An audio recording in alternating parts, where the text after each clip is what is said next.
कौन सी रोटी खाने से बच्चों का कद तेजी से बढ़ने लगता है?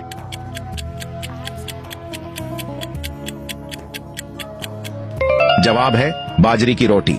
वह कौन से नबी थे जिन्होंने शेरनी का दूध पिया था?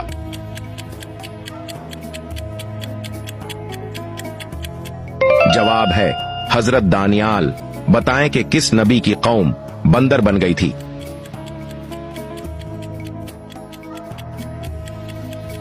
जवाब है हजरत दाऊद अलैहिस्सलाम। कुरान पाक में कितने अनबिया का जिक्र आया है?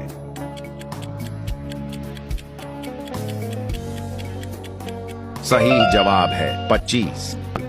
हजरत मोहम्मद सल्लल्लाहु अलैहि वसल्लम ने कितने साल मदीना मुनूरा में गुजारे?